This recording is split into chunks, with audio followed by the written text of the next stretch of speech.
Assalamualaikum warahmatullahi wabarakatuh. Perkenalkan, saya Ariska Ardian, calon guru penggerak angkatan 9 dari SD Negeri Gembungan, Kapanewon Sentolo, Kabupaten Kulon Progo. Kali ini saya akan memaparkan koneksi antar materi modul 2.1 tentang pembelajaran berdiferensiasi. Apa itu pembelajaran berdiferensiasi? Pembelajaran berdiferensiasi adalah usaha guru dalam menyesuaikan proses pembelajaran di kelas untuk memenuhi kebutuhan belajar individu murid. Artinya, pembelajaran berdiferensiasi adalah pembelajaran yang mendukung semua murid di dalam kelas kita. Maksudnya, kita harus mengingat bahwa setiap anak adalah unik. Mereka punya kelebihan dan kekurangannya masing-masing. Begitu pula dengan minat, gaya belajar, kebiasaan, pola pikir, kemampuan, literasi, dan lain-lainnya. Pasti berbeda. Nah, disinilah diperlukan usaha guru untuk dapat memenuhi kebutuhan belajar murid yang berbeda-beda agar mereka merasa nyaman saat belajar di dalam kelas dan tentunya tujuan pembelajaran dapat tercapai.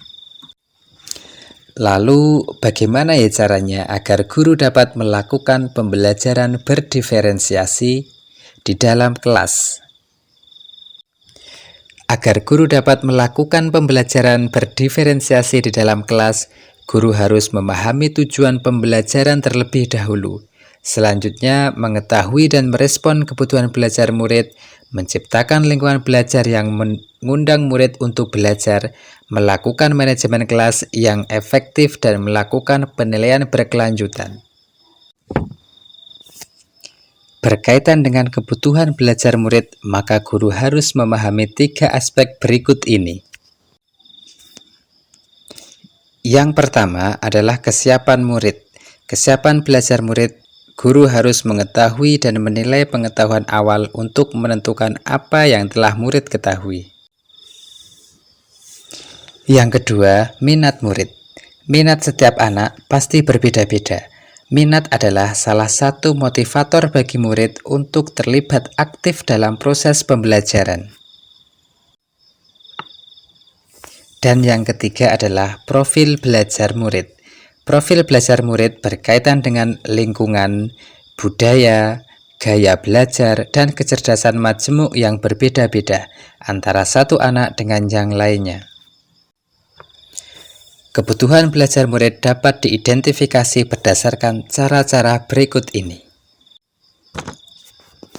Yang pertama adalah mengamati perilaku murid, mengidentifikasi pengetahuan awal, mereview dan melakukan refleksi terhadap praktek pengajaran, berbicara dengan guru murid sebelumnya, membaca rapot murid di kelas, atau bisa juga menggunakan berbagai penilaian-penilaian formatif dan diagnostik.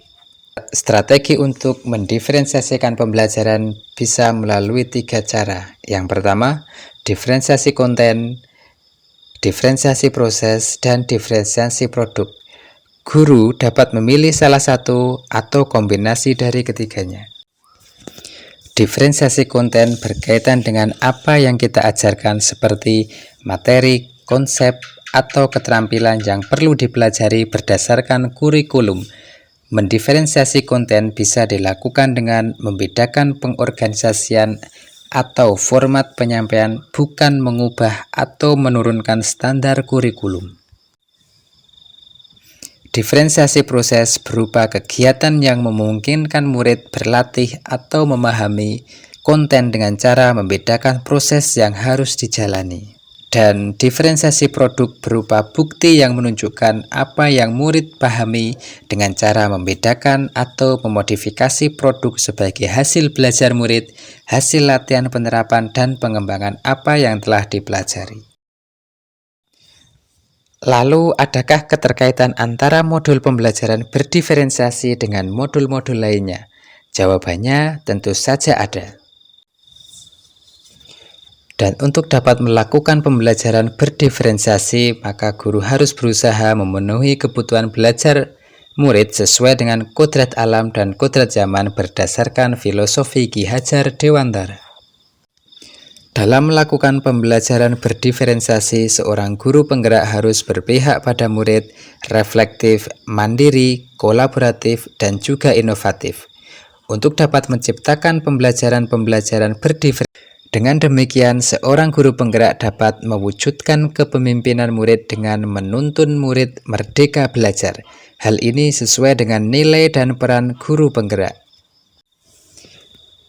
Selanjutnya, pembelajaran berdiferensiasi pun dapat menjadi salah satu strategi untuk mewujudkan visi guru penggerak, yaitu berpihak pada murid, dan dalam pelaksanaannya, pembelajaran berdiferensiasi antara guru dan murid harus ada kesepakatan kelas terlebih dahulu agar proses pembelajaran dapat berjalan dengan baik sesuai dengan nilai-nilai budaya positif. Demikian pemaparan tugas koneksi antar materi modul 2.1. Sampai jumpa di modul-modul selanjutnya.